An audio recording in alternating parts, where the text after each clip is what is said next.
Fidèles téléspectateurs d'Africa TV, merci de nous rejoindre sur votre chaîne préférée. Nous sommes au cœur de N'Djamena pour la 24e édition de la Journée de la liberté et de la démocratie. Justement, nous recevons le chef orchestre de cette organisation, son Excellence Emmanuel Nadingar. Bonsoir, Bonsoir. Président. Oui, alors, comment se sent-on au soir d'une organisation réussie comme celle-là? Je suis vraiment comblé de joie. Comblé parce que jusqu'à hier encore, on avait beaucoup de fièvre. C'est une organisation pour laquelle il faut une grande mobilisation des gens, il faut les organiser. Et il faut vraiment un défilé autour du thème que nous avions placé, la paix et le développement.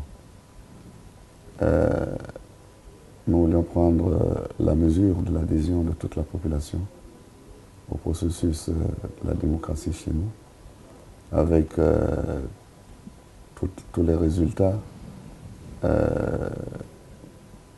au bout de ce processus-là et la vision future que nous avons du développement de notre pays, ainsi que de l'émergence de notre pays.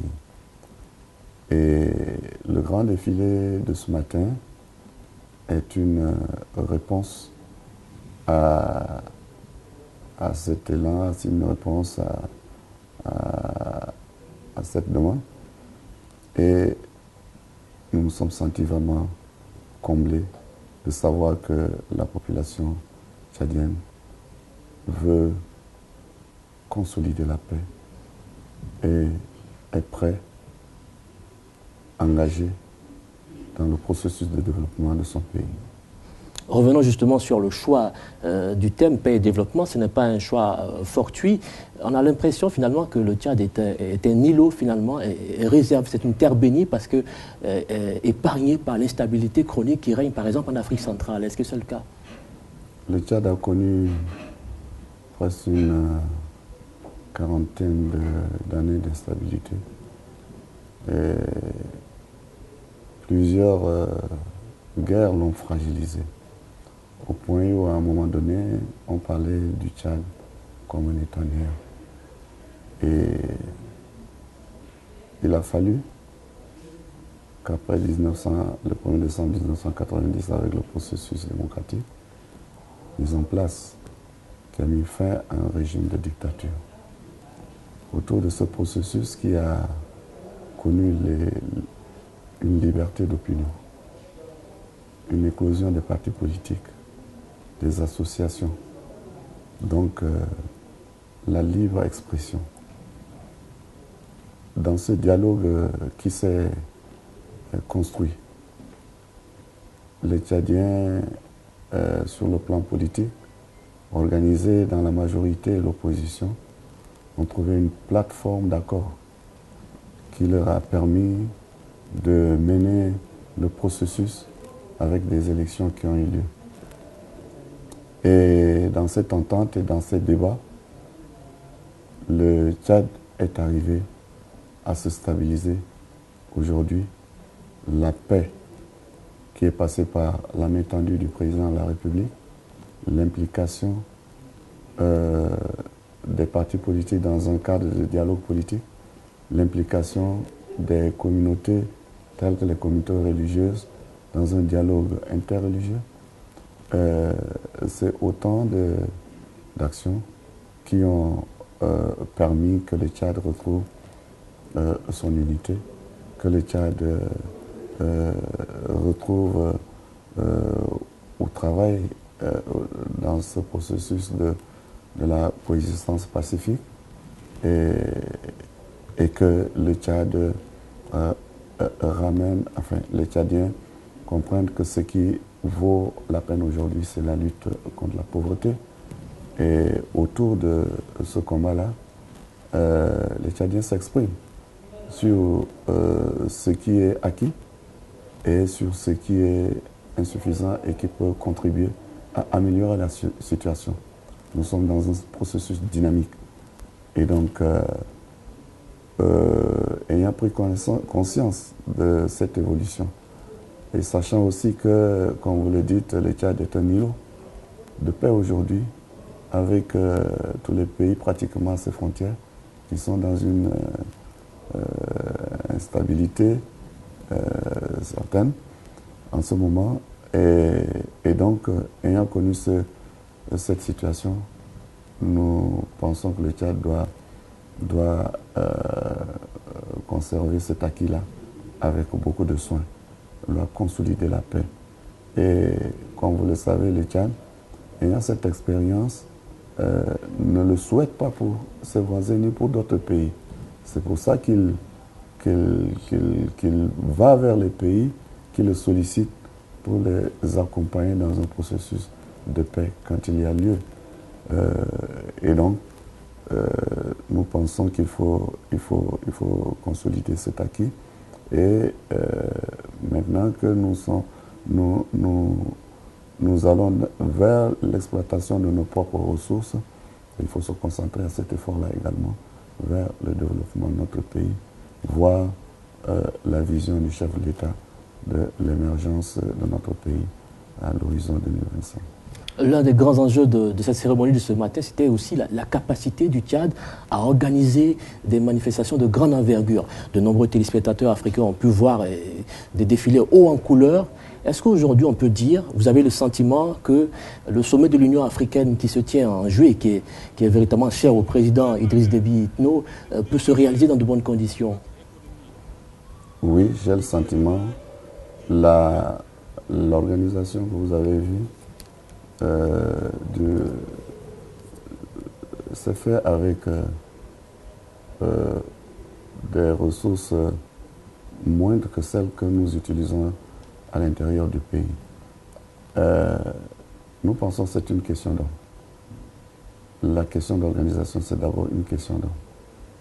Et si vous avez vu aujourd'hui, et vous l'appréciez en disant que c'est une organisation réussie, c'est parce que nous avons des Tchadiens, des cadres,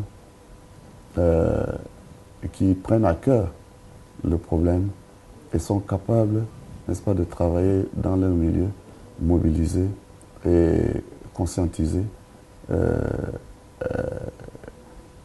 et animer de sorte que la population prenne conscience, n'est-ce pas, de son devoir. Aujourd'hui, si vous l'avez vu, le défilé a été effectué par plusieurs communautés, des communautés nationales comme internationales. On a d'autres amis des pays voisins, des pays de l'Afrique, n'est-ce pas, qui sont organisés en tant que communauté et qui sont positionnés dans ces défilés. Mais en fait, le message, c'est quoi? Si vous avez suivi les chansons de certains, le message, c'est que tout le monde pense que si aujourd'hui il y a la paix au Tchad, chacun prie pour que ce soit de même sur tout le continent. Et donc, il y a eu cette forte mobilisation, et comme vous l'avez vu, et qui a été cadrée, et c'est déjà un regard sur le continent, n'est-ce pas? C'est un regard sur le continent. Nous avons le sentiment que la tenue de l'Union africaine en 2015 est déjà en plein préparatif, n'est-ce pas? Et je pense que c'est aussi le test de N'Djamena. Parce que si nous avions eu à fêter cette année à N'Djamena, c'est aussi au regard de la tenue de l'Union africaine à N'Djamena, pour voir, ça fait partie des préparatifs. Et nous pensons que la tendance est bonne. Ce sera l'avant-dernière question. Emmanuel Nading, vous êtes rompu à la gestion de l'État pour avoir été Premier ministre de votre pays. Que répondez-vous à ceux qui estiment que la redistribution des richesses nationales n'est pas encore un acquis quand on sait que la manne pétrolière est un atout pour le Tchad? La redistribution des ressources naturelles n'est pas un atout. Je crois que l'argent du pétrole au Tchad, pour ma part, c'est l'argent qui a été utilisé pour les Tchadiens, dans les infrastructures, aussi bien scolaires, sanitaires, routières, de formation et également dans les investissements. Dans ces ressources financières, n'est-ce pas, qui ont été le support de tous ces investissements, je crois qu'il faut se dire qu'il y a l'emploi qui est là, il y a les affaires qui se font. La preuve est qu'aujourd'hui, si nous avons des opérateurs économiques qui se sont positionnés parce que les conditions aujourd'hui de paix ont permis que chacun aussi fait ses affaires, n'est-ce pas? L'argent est à la portée de toutes les forces actives aujourd'hui dans notre pays. C'est vrai que c'est un processus, n'est-ce pas? C'est un processus, mais je ne pense pas que l'argent du pétrole, si on fait le bilan, n'ait pas été redistribué au sein de la population. C'est vrai, aujourd'hui, le président de la République, il s'en est pris un peu à la corruption, tout à fait, au détournement, n'est-ce pas, des biens publics. Et donc, il s'est attaqué à l'égoïsme des cadres qui veulent tout avoir pour eux, et même au détriment des autres populations. Et c'était son rôle, n'est-ce pas, d'attirer l'attention, parce qu'en attirant l'attention, il sait que des sanctions peuvent être prises aussi, n'est-ce pas, pour redresser la gestion et l'économie de notre pays. Donc, c'est à nous les Tchadiens, n'est-ce pas, dans notre ensemble, de voir ça avec considération et de travailler au bénéfice de toute la population, comme il en a fait appel. Ce sera ma dernière question. Pour l'observateur que je suis, on a la nette impression que la marque de confiance que le président Idriss Déby Itno vous accorde n'a jamais été rompue finalement. Quel est le secret d'Emmanuel Nadinga? Vous savez, j'ai travaillé en tant que collaborateur du chef de l'État déjà au sein du gouvernement pendant presque 10 ans. Ensuite, 3 ans à ses côtés. Le président a un programme politique. Et c'est ce programme politique qui se met en œuvre.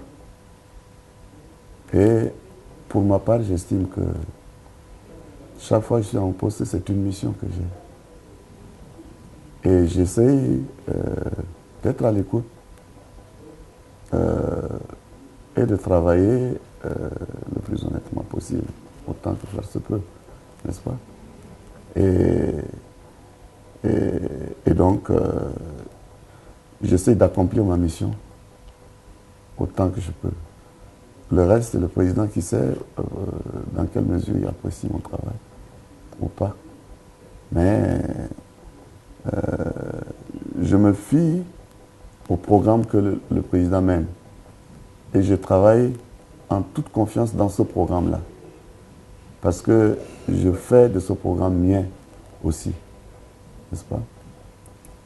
Aujourd'hui, nous avons eu pour thème paix et développement. Ça, c'est l'action du chef de l'État, l'action du gouvernement. Mais moi, je sais que cette paix existe par rapport à beaucoup d'efforts qui ont eu lieu. J'en ai cité, n'est-ce pas? Je sais que cette vision du développement existe chez nous. Et je pense que nous devons travailler en considérant les grandes valeurs de notre pays qui sont l'unité, dans notre devise, le travail et le progrès. Nous devons travailler dans cet esprit-là. Et donc, je m'efforce de faire mon devoir, je m'efforce de travailler. Le reste, c'est le président qui a son appréciation et c'est Dieu seul qui sait ce qui est là-dedans. Nous n'oubliez pas que je suis un homme de foi, je prie toujours. Et donc, Dieu m'accompagne aussi. Merci Emmanuel Daningar. Je rappelle que pour tous les téléspectateurs que vous êtes le président du comité d'organisation de cette 24e édition de la fête de la liberté et de la démocratie, on va dire rendez-vous en 2015. Il y a 3 villes qui frappent déjà à la porte de la candidature. Quelle ville sera choisie? Le suspense reste maintenu. Mais en tout cas, chers téléspectateurs, merci et merci de nous avoir suivis. À très vite sur Africa TV.